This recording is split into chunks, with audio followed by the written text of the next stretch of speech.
na kati 20 sur 20 totieli au studio moderne tout le temps totiaka yango elekaka et na kati na yango opesi biso $7,000 kaka totalité mais kofuta yango eza opesi avance ya $1,000 et puis à partir ya mois prochain obandi kofuta $300 na yo. Donc, aux alaki quelque part ce que tu peux tourner la Kinshasa aux Anglais c'est qu'on vend mais avec Mam Sololita azo commissaire au Bayer na muke na yoka juste $1,000 que tu avances, il y a du qualité. Arrivé sur le terrain, je trouve c'est à reprendre à zéro puisqu'ils ont construit avec des barres de 6. Il n'est pas possible pour nous les ingénieurs de construire.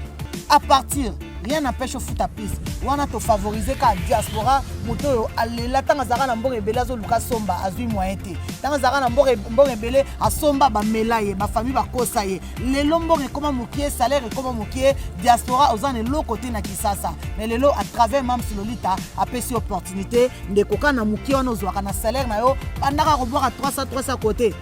Mais aujourd'hui, avec Mam Sololita, personne ne sera jamais déçu encore de plus. Alors, bit na biso na kati ya chaîne na biso eza biso tozana ba concession o tozo morceler 20 sur 20 na commune ba bengi Ntsele Kindobo plus précisément 8 minutes derrière mausolée à papa na biso Tshisekedi na lo batango nyonso yom pewi mausolée te talakaka. Et quand même, c'est une structure qui est basée sur l'honnêteté.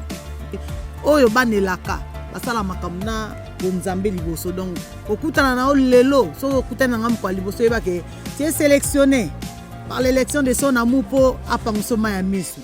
Donc mikoleki na yebisa bino ke côté to sombi eza même na site touristique o tozo souhaiter to sala parce que mai déjà naturel to kutaki nzamba sala ezali ndeka to lingaka.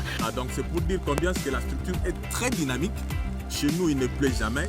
Il pleut ou qu'il neige, on descend sur le terrain pour des réalisations concrètes. Voilà, très contente de vous retrouver encore, fidèles abonnés. Bonjour, bonsoir, mbote. Cela dépendra de l'heure à laquelle vous allez recevoir cette très belle vidéo. D'abord, une salutation à la Divine Kabea, Divine, autrement appelée Divine Étoile, la meilleure journaliste de sa génération, Kandé Tolobarama, qui tourne bien, et chez Mam Sololita. Vous allez me poser la question aujourd'hui, Divine Kabea, tu es où précisément? Dans un Kati Yaminkaou. Autre fois, tout ça qui va émission, ba vidéo, au moins qui te na kati ya Kindobo, bipa yo puis 20 sur 20, et zo katama 20 sur 20, ba studio déjà et bandi komata. Voilà, aujourd'hui tout ça ce qu'on a kati ya Minkao. Bokolo ba Divine Kabea na kati ya Minkao, oye ko sala nini. Chez Mam Sololita, to za na makambu ya qualité et non ya quantité.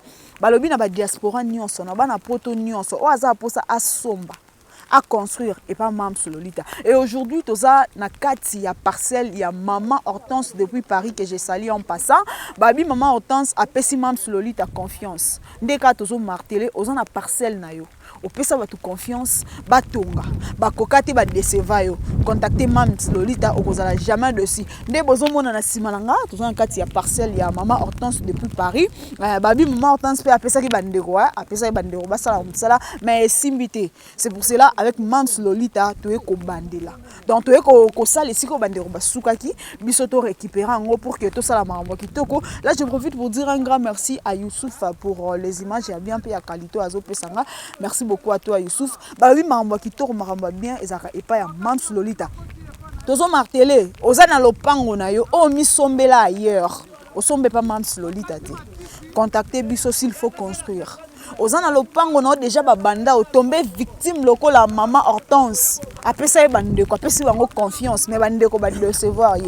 Mam Sololita ayeko pangusa ba diaspora nyonso ma misu. Onga za diaspora na lela, nga na za diaspora na pesa ki confiance na famille. Ba décevoir nga na pesa ki confiance na bande ko ba sala boy. Avec Mam Sololita, nyonso zo le cas dans les bons et surtout chez nous, to lo bango vidéo. Donc biso to na audio te to na vidéo. To qui dit sur le terrain to télé image to quitter sur le terrain to télé image balobi équipe eza tellement monene babi ba mettre avocat baza ba prophète baza botara isiko bato balalela balamura batara tolo na sima ngamba kitoko voilà donc to senga la bandeko tout bo pesa Mam Sololita confiance et cause une bonne chose je pense que le on reçoit pe bandeko to za bango ba koloba voir même ba témoin bandeko maman Hortense to za bango to za bandeko maman Hortense po bato msuba koloba Divine Kabea au sali descente bozaika bino moroté tozana bandeko maman Hortense bao ba memi biso pour que tout le monde pour biso to yebaki yango te à travers ba image ndeka ke circulaki maman Hortense alobité il faut na pesa Mam Sololita confiance et kozala une bonne chose c'est pour ça on reçoit bango bandeko ya maman Hortense bazawa na otuna bango mpe mwa mituna bopesa biso confiance bozala jamais déçu. Mes salutations à ma maman chérie, maman Solange depuis Paris, mes petites sœurs que j'aime tant, Gladys, Gaël, Gonel Love, je vous salue, mes big boss que j'aime beaucoup aussi, Taylor James, Zachary Kertu Junior, je vous salue. Voilà, na ozo ndeko ya maman Hortense et que ça une bonne chose, hein. Maman Yaka. Voilà, mbote maman. Ah, mbote maman. T'as la caméra que ça une bonne chose, hein. Na bandero nyonso ba Olanda biso, to moni maman Hortense alobi apesa mam Sloli ta confiance. Na ebité ori ko expliquer batu nini o s'est passé, hein, pour que mam Sloli ta ba pesa confiance et pas maman Hortense. Bon, et là, on va mettre l'équipe koto, hein, pour grande sœur. Ouais, Hortense, après sa confiance, et ça que, après si bon ouais belé, mais tant que tu as trois tu as décidé, tout le monde y va ndako va tonger lié, à toi tu regretter ma casse, tu regretter ma casse pour moi. Ça il dit tu as bandé en zéro, tu as bandé à peine en zéro. Bon, à toi tu as décidé ma casse. Yemo kata zawana soka moni là ba ko filmer otala ko regretter pour atindi ba mbongo ebele azu solution te ya mo laisser solution na ende azu voilà yo zanna ni pas maman Hortense nga za petite sœur na propre vraiment propre voilà na ebité na bandeko nyonso a poto ba Olanda ba basala bango makambo boy message nyoko ko lancer pour mutatindi mbongo na yo ye nano tongi osombeli muto tongi te otiki yango na nzela osimi nzelo ke na yo na ebité nini oki koloba pona bango en tout cas o nga oki koloba ko dans na sens to lobaka ke biso bata awa to boma to pesa bata porter ba tension po ya boye mutu atanya mbongo ya bimisi ba monta so badi ko beta na niveau o amoni banda kuna e ko pese pe tension zo mo yamoni ba radio biso to boma bata poto conseil nga na pesi faut kozala na confiance ya agence zo ka confiance à agence net aussi confiance boye en tout cas confiance c'est pas ya mam Sloli ta moi je confesse au PC en wana vraiment en tout cas c'est à cause à décider pour moi comme sur le terrain ta kambu les obeta mais toujours pour là toi sur le terrain moi yemo mona bandako bino mo bo vivre ngo bo moni vivre bo moni nyonso tout ndenge ezali donc vous êtes dessus vraiment na vraiment dessus pour biso bo moni bambongo grande sœur atindi mais en tout cas solution ezate yemo soka moni bo epela tout cas d'être c'est place à rosa soka ndenge soki pene moni que grande sœur apesi mam Lolita mam Lolita apesi confiance pour to moni bandako ya tongi to mona ko biso mona misu na biso mona apesi confiance pour arosala décider c'est bon ça contact pas naie boza à l'aise boza da susciter et le remoter et pas de peut-être tout cas confiance ezali voilà merci beaucoup maman ndeka to lobi bo pesa mam Sloli ta confiance boza la jamais déçu je pense que tous en équipe nene les maîtres aussi doivent parler parce que biso to sala makam na biso l'état pe azana kati makam na so to sa to za maître avocat donc tango ye mkanda pia tango ye document signature maman voilà mbote maître mbote merci beaucoup voilà ok comme maman divine autaki ko introduit biso awa c'est-à-dire que to se retrouver na commune ya Nsele précisément na Minkao entrée Kingakati donc derrière nous pratiquement quand vous foncez c'est un site touristique de Kingakati voilà c'est-à-dire que bomoni tozali na anteni ya musala donc ce qui fait que tango tokiti na chantier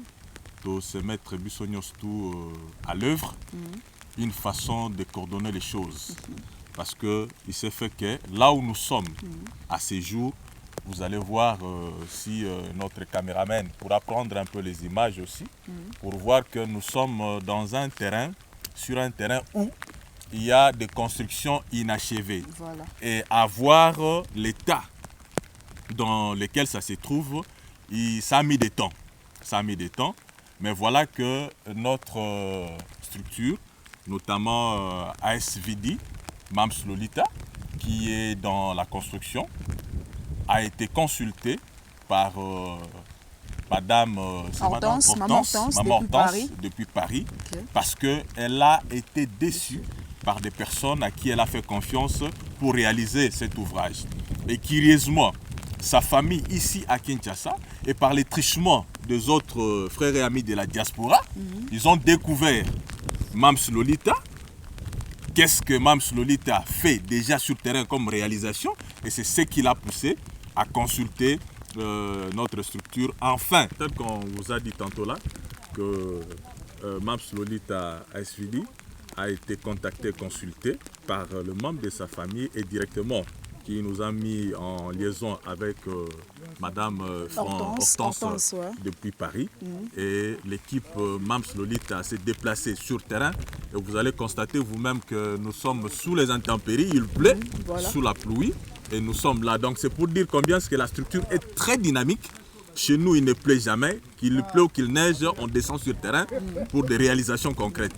Donc c'est une façon pour ASVD Mams Lolita de s'inscrire dans la ligne droite ou dans le projet de société du chef de l'État, Félix Antoine Tshisekedi Tshilombo, qui est en train de prôner le bien-être congolais et qui a même en son temps lancé un appel à tous les fils et filles congolais, fils et filles congolais qui se trouvent dans les diasporas, de venir à Kinshasa ou dans le pays construire.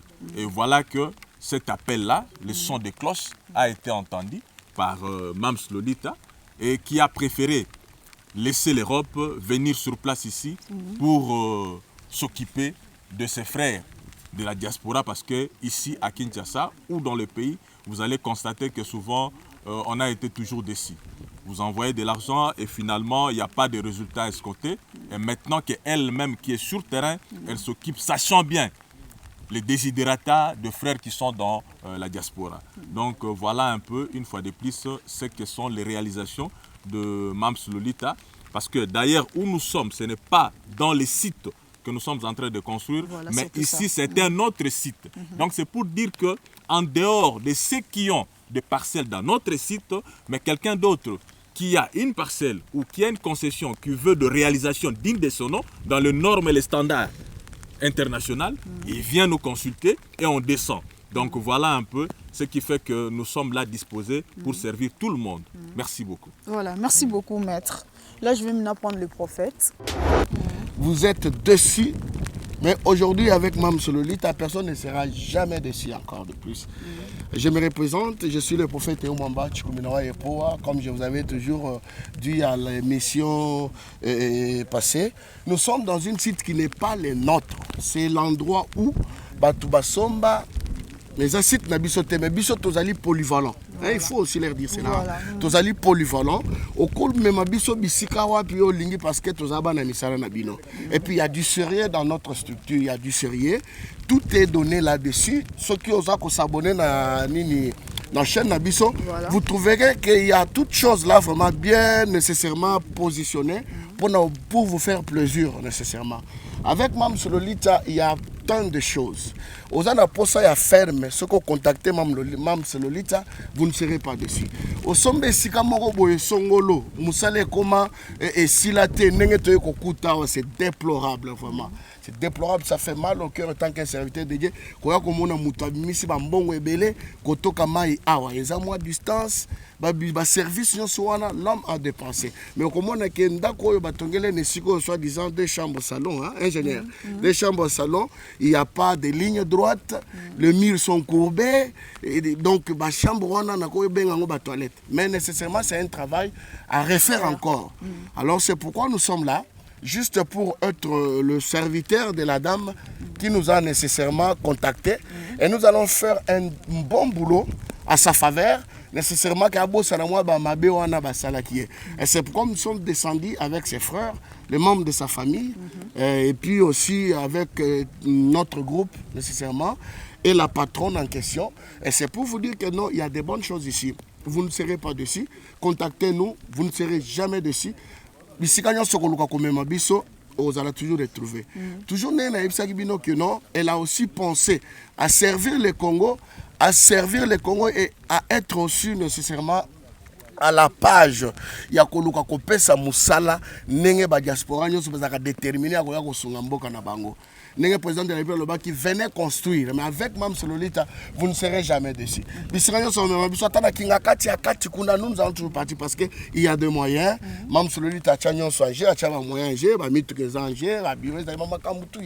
il y a donc, vous ne serez jamais dessus.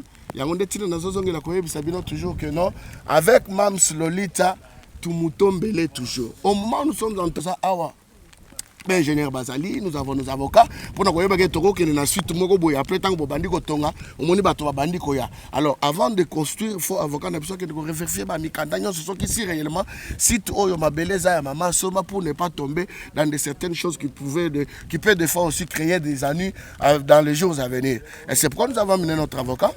Et tout sera aussi nécessairement vérifié pourvu que Moussa Salé Mambonne est difforme. Là, je vous dis, là où vous êtes, vous ne serez pas dessus et contactez toujours nous, Makambo Ezabie. Je suis le coordonnateur de cette entreprise, une grande société, un grand projet que Mam Sololita m'a quand même donné cette opportunité. Je lui dis sincèrement merci.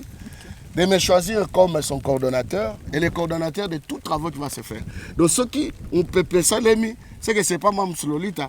Ça sera toujours tombé sur mes épaules parce que moi, le coordonnateur, n'a salé l'autre, mais vous n'allez jamais décider parce que je suis un serviteur de Dieu. Sincèrement. Sincèrement. Donc, je suis d'accord avec vous. Venez chez Mam Sololita, bureau Nyon Swezali, bien complet. Et tant que le coordonnateur du groupe, je sais que vous ne serez pas dessus. Avec la sincérité, où nous sommes nécessairement formés de ça. Sincérité, vraiment, ils ont le là. Nous avons sincérité pour vous dire que nous sommes vos serviteurs. Faites-nous confiance, vous ne serez pas dessus. Avec Mme Sololita, coup de chapeau, nous sommes vous la boue. Donc, c'est bien. C'est bien parce que chez nous, c'est du travail d'abord. Moi, je vous salue là où vous êtes. Merci beaucoup. Merci beaucoup. Merci beaucoup et bisous à vous. Voilà. Merci. Merci beaucoup, prophète. Merci, je pense madame. que nos ingénieurs, il est là. Naye peut masolo parce que ndaku ya maman Hortense, muta aussi sangwezae. Ndaka maman Hortense muta sala ngo kitoko donc tout ça la isu ba émission mususu et kozala voilà, mbote ingénieur. Mbote maman Divine. Voilà. Merci beaucoup, Okay. merci beaucoup. La parole Pessina en tant qu'ingénieur. Bon, maman Hortense, j'espère. Je suis venu tout simplement pour continuer les travaux que mes collègues ont laissés. Mais arrivé sur le terrain, je trouve que c'est à reprendre à zéro. Puisqu'ils ont construit avec des barres de 6, qui n'est pas possible pour nous les ingénieurs de construire. Et je vois encore des fissures déjà au niveau des murs, fondations ici par là. Je suis vraiment déçu. Je veux tous les travaux qu'on puisse faire ça, continuer à zéro. On reprend tous les travaux pour bien faire la construction. Merci beaucoup, Maman Divine. Tant qu'il pleut, moi j'ai froid. Vraiment. Moi de parler. Ok. Donc il faut reprendre les travaux en zéro. Merci beaucoup, Maman Divine. Voilà. Merci beaucoup, ingénieur. Maman Hortense Balobi, Moussa les autres bandera ma zéro, mais bon, ça jamais dessus. Parce que t'as la sacrifice au ça la pour Maman Hortense. Là, je vais appeler Mams Lolita. Il y a un peu ça l'été en casse vraiment avec Mams Lolita. Trop solo lango penza parce que mi tuna maman Hortense et ne pas Mams Lolita. Oh bandero basala qui et l'ambition monter maté. Pesa biso confiance multiplier fort aux jamais de site aux zonga sous dans quoi insister na vidéo au mona maman Hortense. Voilà Mams Lolita mbote na yo. Mbote, bonjour, bonsoir, shalom. On est ko zangate et tant que bane la kabana nzambe, hein? Na pesi bino nyos ba bisou. Les deux amokologi toko. On a ibsaka il nous a sélectionnés par l'élection de son amour. Hein? Donc, nous sommes dans les paniers des gens qui vont être bénis. La grâce de Dieu nous a localisés ce matin. Parce que nous apparaît à n'importe quel portable topé devant la télévision. Donc,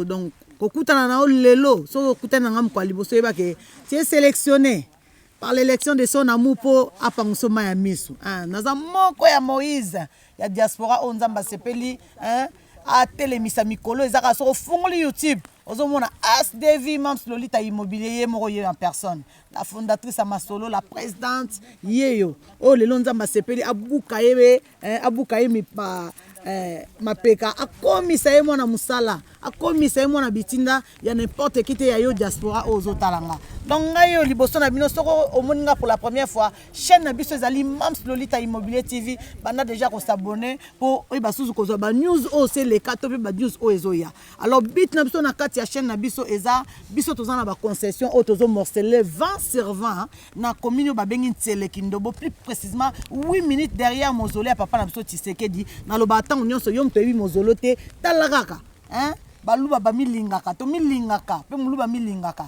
donc ndenge eza wana so bazui mausolée papa batie wana c'est yo mto ko bénéficier na simana o se retrouver na ma campagne o se retrouver na Limete o se retrouver na Gombe donc kuna pona ko kota na oyo bandeko ba uti ko loba kuna tozo morceler 20 sur 20 na kati 20 sur 20 to tielo studio moderne tout le temps to tiaka ngo elekaka et na kati na yango pesi biso $7,000 car totalité mais ko futa ngo eza pesi avance ya $1,000 et puis à partir à mois prochain au bandi ko futa $300 na yo. À partir, rien n'empêche au foot à plus. On a te favoriser qu'à diaspora, moto alela tanga zara na mbore bela zo luka somba azui moyete. Tanga zara na mbore bele a somba ba melaye, ba famille ba kosaye. Le lombore comment mokier salaire et comment mokier diaspora aux ane lo côté na kisasa. Mais le lo à travers Mams Lolita a pesi opportunité de koka na mokier on ozwaka na salaire na yo bandaka ko boire à 300 côté. Gucci to latango to lemba Versace to latango to lemba great fini ngalo na poto to latite lelo makambo ane si la Chine koma ko sambu isango makambo koma lelo ko makambo ya immobilier somba terrain na pas Mams Lolita atongelo studio na kati ozwa parcelle ya 20 sur 20 na mikanda na kati ba pesi art de vente ba pesi livrer parcellaire oye okuti olali studio moderne na kati tozo tonga totielio studio totielio cuisine totielio douche totielio toilette to pesi clé à la main tout ça rien que pour $7,000 mais ya ko futa malem alors lelo na kati city onde bande ko bauti ko loba ezato yo ko pangusa maya miso ya moko ya client na biso oyo pe asombi mais pas na biso nanu to sisi masolote mais ayebisi so mama malgré na sombi pas na bino naza na site na ngai o na somba o ça fait longtemps na tinda mbongo na lembanda ko esila raté en tout cas sunga ngai bande ko tokomi sur le site o tomemi ba ingénieur tomemi ba architecte tomemi ba avocat tomemi équipe na biso mbande bozo mona boye tokomi alors contre mutu ako ko sala misala o aza complètement déçu musala o ndeko azo s'attendre na musika ton tokomi sur place yangote bilili ezali tozu bilili famille propre eza baza dessus alors biso to epoto zwa relève ya musala oyo to pangusa ndeko ma ya miso asepela biso to blokaka monta exact exact to andolo banoka tinda mbongo to komine tapi boy tidaka ka mbongo te biso to yoko sala devis to kozwa devis na to pesio devis total mais na kata devis on a avec Mams Lolita to bengi mama sociale mama solidarité ayi wana pona ko pangusa batuma ya miso quel que soit montant o ya devis o ekobima awa ndeko aza censé ya kotinda na yeka ndambu kaka aotinda kaka ndambu selo ezweli na ye mais akokoma na suka ya projet na ye pe akokokisa rêve ya vie na ye donc but na biso yango wana toye kosalela mama oyo devi oyo apesa mbongo balia bamela bandako tokuti na kati c'est même pas la peine donc tozo obligé to refaire devis to sepelisa tozo lupango o en charge alors yo pe mutoza na terrain na quelque part je ne sais pas où na kati ya Kinshasa awa toza na possibilité ya kokende toute une équipe ya ko salela o devis ya ko tongela o eloko nyonso oyo lingi ezalaka étage ezala quoi que ce soit avec Mams Lolita Immobilier TV tozo satisfaire vos besoins vraiment to komi bala misala na bino tala toza na kati ya mbula na kotisi bango idéologie ya biso bana poto qu'il pleuve qu'il neige biso to kendaka musala na longoli bango idéologie ono mbula ezobeta na okende classe te o mbula ebeta ke musala te biso bango biso mbula beta neige beta moye zala en tout cas droit au but ndomoni ba bona kata mbula baza ko pola na ko tsa bango esprit poto jeune fille nga o azolenga na tenga mukete e ba mama diaspora na zo sabino que c'est une fille très intelligente ba mama langa as de vie o quand il la petite aola ta 38 azola ta taille 40 photo la tisa mwana to fula ina simana biso tozana ingénieur Youssouf o azo pesa biso bilili ya kitoko hein jeune moko bien la ta na timing te bolukle ka ba S basket ba jean eko simba na ebike ba mama boboto na ebike ba mama social to se pelise équipe oyo donc toza elongo naza na tina représenter soute muna mutaleki bomoni o toza na kati ya as devi Mams Lolita eza équipe ya bana nzambe eza équipe ya diaspora eza équipe moko solidaire donc toza tona basala nzambe toza na leta ye moko ayebi loi mam Sololita aosala la poche nete aye vraiment mpona kosunga nde nayebisa bino na moto nzambe apesanga motema bolingo na moto mama asalaki na politique ayebisanga lolenge nini nakoki kotia me na kati ya pays tozana tozosunga mpe mokonzi ya mboka akoki kotravaille ye moko te toye wana mpo todimine chômage toye wana mpo topesa mabota mwa quelque chose ya kolia lelo toza na kati ba équipe oyo nyonso ça veut dire ntongo bazomema ba implice na bandako na bango ezopermettre bana bakende classe ezo permettre bana balia bazwa moyo ka kolia en tout cas bit na biso na kati ya mboka yango wana ba maso bazotonga ezo permettre na place bakende koyiba bakoma kuluna mam Sololita ye a récolter a sali recrutement ya ko engager ba maçon ba peintre ba architecte banani en tout cas mokonzi ya mboka place azali papa tozana pona ko soutenir yo biso tozo créer cité yo babengi cité ya bana poto na kati ya Telekindobo pona ko pesa mokonzi ya mboka pe coup de main to diminuer pe moi chômage na kati ya mboka na biso etikana sabino ke na kati ya Telekindobo toza entouré avec des grands hommes ba Eliezer bazawana ba Chimanga bazawana ba Vital Kamerhe bata minene ba mama Mayuma donc toza la même MKB ozoka fondation ya Kimbangiste toza pembeni toza ba voisins donc nous sommes entourés kaka ya bana nzambe et puis ba grand homme et ba ndo yo mto so mala Kindobo so comme grande dame comme grand homme tant on vanda so mtavana na ba grand homme c'est que vie pe comme ya ba grande. Donc merci pour la confiance au bozo salabino biso pardon numéro ya ngwana to benga mam sazana e awa avec le temps nzamba comme ça biso to okende passe to zokende vraiment na lingi bino mingi ba bisou en tout cas mbote mingi da mabota en tout cas ba diaspora nyonso ngaye o azoba naza moko ya diaspora plus de 30 ans na mikili ngana koli na poto na tangi na poto na sai makamyo na poto mais lelo cause ya ba déception biso no so ba victime mais lelo nzamba salike nazikoma moko ya bino donc on donne ce qu'on a. Donc il y a une pension à misu, pesanga confiance sur Osepela. Relation ya yo na maman Hortense. Il faut vraiment que le belango bien. Pour mam Sololita azana ba hectare na o azokata 20/20. Mais na maman Hortense, faut penza bandero ba Holanda biso ba yeba ki maman Hortense asombi pa na yo te. Maman Hortense a mis somba déjà le pan na ekala. Azana mikanda na ngo makambu tout. Eza cause ya musala oya tinda ambongo musala esala mate ne maman Hortense a confié aux tâches oyo pour que yo opesa e makambo ekende kitoko eza na parmi pe ba émission tout ça là qui pe maman Hortense alanda kango c'est pour cela a confié donc faut symbole ngo penza bien na bandero ba Holanda biso po bandero musu ba oloba alonga na makambo 20/20 akomi su na mapango mutu kingani te faut symbole ngo penza bien makasi makambo to yeko sala lelo to sala kango déjà na Kimpoko na kati ya na entrée ya Kingakati na Minkau voilà na entrée ya Kingakati donc oyo tozoloba ndenge tolobaka nyonso ezalaka théâtre te TV za radio te oyo tozoloba awa so na bandeli kobenga ingénieur oyo alekaki toza na ba chantier ebele to na lobi ebele oyo totongaka oyo tozotonga pe toza na kati ya kotonga oyo eza même en dehors ya ba concession na biso oyo tozomorceler ya crédit donc nakoki kotanga presque la plupart ba kombo ya ba mama oyo ngai mam Sololita même na niveau ya poto équipe ezaki na musika oyo na coordonnaka oyo na indika na tongela lelo o azali aza mama Hortense na mama Hortense o ya sika o ayebi ngatenga pe na yebiete mais naza na chantier ya mama Hortense pauvre o si na tonga naza na chantier ya mama 5 étoiles ma copine Joël bisous à ngwana kamata yo bisous naza na chantier ya papa Lino naza na chantier ya mama Dina babato nyos nazo tanga na baza ebele Oezaki basala mam sur confiance, mam Sololita a quitté sur le terrain, équipe na quitté sur le terrain, basala ba devis, bazo ba clé à la main. Donc baza ebele ton na lobi ebele naza na ba mama Vanda, naza na ba mama ebele oezaki ba confiance ba chantier na bango o basombaka pa na ngai te, mais bazo ba clé à la main, ba sepela. Donc mama Hortense alanda ki bilili, ne tozo ba mama Hortense ayebi ngatenga pe na yebite mais apesinga confiance, atindi na bandeko na ye, toye bandeko ba moni to tambuli na ba chantier aussi ba tonga ya bandeko oyo ba pesa so confiance bandeko ba valider yango raison pour laquelle ba pesa so confiance to kita sur le terrain to pense on peut maya misu ndenge bazana kati ya kolela. OK donc des maman Hortense a pesi confiance oui parce que misombela déjà eu le pam a pesi au sala donc musale ko sala maté maman Hortense to moni tinda 100 € lobe komi maman Hortense to moni tinda 500 donc devis marambuto ezo sala mana monto maman Hortense a opesa dikunda ko telemi.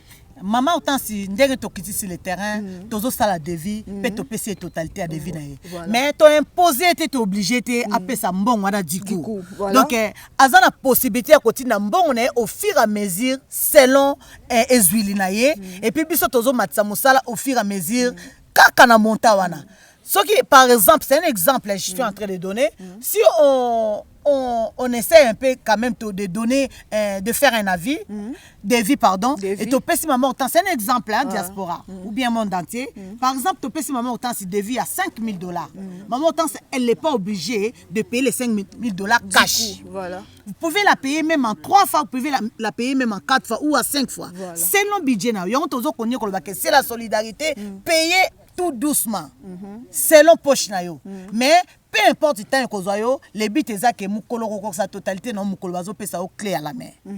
Donc possibilité zali à tous en anda ku ya valeur ya koma avec as devi mam Lolita yozo futa toujours malembe mais ozo zwelo kona otina suka. Une question mam Lolita, je pense que question nanga weze suka yelinga rande to yebwe. Mais apparemment c'est comme si to monoka oza trop na ba fait fond.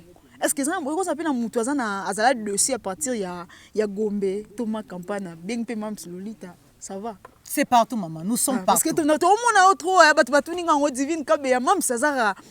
Et là tel na biso déjà solo bagetoza musika po ato ana entra kinga kati. Biso moto za suna kindobo. Biso moto za suna ntele. Po mutu msa ko ikoloba mam Lolo la zana ega ba kote ntele kuna nga zana Gombe na zaka pe na lupango na somba na kangala nga portail po bandeko ba desevanga timgo na koya. Est-ce que oui po ko pesa ngo mams. Na minute tozana ba chanter tina mbudi. Voilà, OK. Tina na ingénieur papa maître chanter place na yo wana place ozo vanda mboka ni tina kimvula donc ata muto wana chanter na kitambo donc partout ne maman Hortense asali ne maman Hortense asali bande robos pe sa mams confiance bozala jamais de si pe na ba insister biso za la vidéo audio tes vidéos dans ton lobby au monde on a bilili et puis jour qui tape sur le terrain d'être maman Hortense mukolo qui t'a aux ala de cité. Voilà, je pense que même si n'habite le basuka toujours des nègres diaspora bo ça la confiance ça la confiance hein beaucoup mon nga petit mais costaud des nègres sabino Dieu fait grâce à qui il veut hein de balobaka ba pona ka famille te pona robotama des aboye na mitiete c'est que za makambo yo moi ne laka makambo yo nazo sala ana bandiango lelo te naza moto na kepoto mwana mukie nzamba localiser nga mwana mukie ezaka ngolo kozana kati masolo parce que oyo mon apparence na ngai o traiter nga jeune fille o traiter nga okoyi ko traiter nga mais la taille ne fait pas l'homme eza makambo mutu na bandi makambo banda bo mwana na poto ba yebinga na mutu na vanti masolo na mboka Goussainville mama Lupangu na vanti masolo na mboka Bondi mama Lupangu na Mitri mama Lupangu donc ngai yo ya bino na monike eloko wana ça déborde dans mes mains kana lobaka la Bible dit on donne ce qu'on a na bi pourquoi na kanga ebele boyenga moko et comme égoïsme ainena zo maele wana bolingwana na partager mon abiso donc Riti ala naka Naomi agenda ko mona bolamu na viso moni ke moto azana ngolo azana grâce tika kanga makangama nazo ba histoire ya Bible mwana mwasi azo yebisa Riti aoyebisa belle mère na yeke en tout cas place yo ozala place ngala ozala nzambe na nga koma nzambe na parce que azaki visionnaire engala zana posa ba visionnaire oba omona musika yo moni ke so na kanga mina mwana mwasi likamna nga ezo solution yaka na mam Lolita likamna ezo solution projet na wana ezo solution Riti alandaka Naomi Bible lobi akenda kozwa susu mobala malamu koleka susu oyo aperdaka na komba Boaz yaka balobi deuxième gloire sera plus grande que la première oyo perdaka ezelo côté yana mam Lolita ozamasolo kitoko nzamba pambola bino. OK, merci beaucoup mam Lolita. Je pense que nous sommes bel et bien à la fin de notre émission. Nous vous disons un grand merci fidèles abonnés. Restez toujours branchés sur notre chaîne. Abonnez-vous massivement, likez nos émissions, commentez, partagez, ça nous fera énormément du bien. Et là je profite aussi pour dire un grand merci à maman Hortense pour la confiance. Oh yo salibiso. Merci beaucoup à vous maman Hortense depuis Paris. Babi misa malamu salama et mes salutations à mon papa Meselabe Kazaba depuis Paris. Paris, hein. Mon papa, je vous salue. Là, je profite aussi pour dire un grand merci à Youssouf pour les images, il y a bien payé à qualité aux opesanga. Babi Mututo a un chantier naé, bandeko ba décevoir, ils ont ma campagne, ils ont na Gombe, ils ont na Kitambo, ils ont na Nzila Bakongo, ils ont na Nzila Bandundu, partout aux ali, contactez Mam Sololita, vous allez jamais de si. Mes salutations à ma maman chérie, celle que j'aime beaucoup, la patronne, la maman chérie de Divine Étoile, maman Solange. Je vous salue ma maman, mes salutations à mes petites sœurs que j'aime étant Gladys, Gaëlle, Love, je vous salue mes big boss que j'aime beaucoup, Taylor Jump, Salomon cheveux bouclés, Zachary Carty Junior, je vous salue, à mon vieux aussi Papi Kalou mais depuis Soudaf, mon vieux Papi Kalou mais depuis Soudaf, je vous salue, je profite aussi pour dire un grand bonjour, bonsoir à toi, charmante, hein? Charmante, je te salue, je t'aime tellement beaucoup, charmante, je te salue, voilà, je salue aussi Igé depuis Londres, mon pote Igé depuis Londres, je vous salue. Un grand merci à Youssouf. Je ne cesserai jamais de te dire à tout moment bah, merci parce que yon ne image bien des gars besoin mon aboueto c'est sacrifié pour la confiance au maman Hortense à Pessibiso. C'est pour cela nous vous appelons. Venez, vous ne serez jamais de. Nous insistons, abonnez-vous massivement sur notre chaîne. Likez nos émissions, commentez, partagez, ça nous fera énormément du bien. Abonnez-vous à nos émissions, commentez, partagez, ça nous fera énormément du bien. Hein? On est là à tout moment pour la vidéo, il y a chanteuse au salama, à tout moment pour la vidéo, il y a Ndero Bazo Somba avec votre journaliste Divine Kabea, la meilleure journaliste de sa génération, la seule et l'unique, il y a génération nae. Quant à moi, je vous dis au revoir. On se retrouve à la prochaine. Soki Nkole Soazongite. Merci beaucoup.